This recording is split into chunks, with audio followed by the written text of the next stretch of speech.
आणि आताची एक महत्त्वाची बातमी नाशिकमधून आहे। नाशिकमध्ये भाजपचे आमदार देवयानी फरांदे आणि ठाकरे गटाचे माजी आमदार वसंत गीते आमने सामने आलेले पाहायला मिळाले।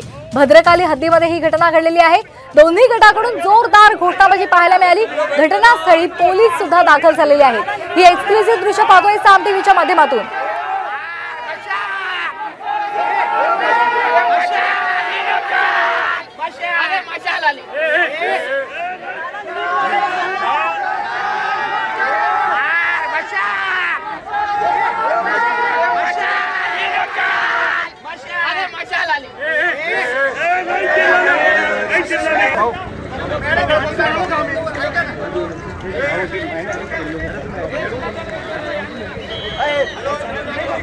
तर या संदर्भात अधिक माहिती घेऊयात आमचे प्रतिनिधी तबरेज शेख यांच्याकडून। तबरेज, नेमकं काय झालं होतं?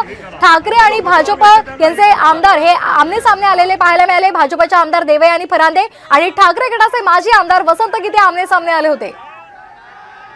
बरोबर आहे। सकाळपासूनच नाशिक मधले जे मतदार केंद्र आहे त्या सगळे मतदार केंद्रावर मोठ्या प्रमाणात आपले मतदानाचा हक बजावण्यासाठी मोठ्या प्रमाणात या ठिकाणी गर्दी केलेली आहे।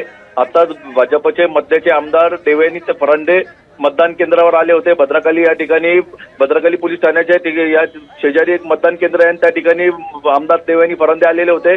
त्यांनी त्या ठिकाणी उभ्या असलेल्या महिलांना काय विचारपूस केली, त्याचा धाक धरून उबाटा गटाचे जे वसंत गीते आहे माजी आमदार होते, त्यांची आणि आमदार देवयानी फरांदे यांची शाब्दिक बाचाबाची झाली। त्यामुळे दोघांचे कार्यकर्ते एकमेकांशी तिथे घोषणाबाजी केली आणि मोठ्या प्रमाणात त्या परिसरात तणावाचं वातावरण निर्माण झालेलं होता। मात्र अक्केच्या अंतरावर पोलीस स्टेशन असल्यामुळे पोलीस घटनास्थळी दाखल झाली आणि आता तणावपूर्ण त्या ठिकाणी शांतता आहे। अगदी धन्यवाद आपण दिलेल्या माहितीसाठी। तर नाशिक मधली ही दृश्य पाहतोय। भाजप आणि ठाकरे गट या ठिकाणी आमने सामने आले होते। भाजपचे आमदार देवयानी फरांदे आणि ठाकरे गटाचे माजी आमदार वसंत गीते आमने सामने आले होते। भद्रकाली हद्दीमध्ये ही घटना घडली। दोन्ही गटाकडून जोरदार घोषणाबाजी यावेळी करण्यात आली।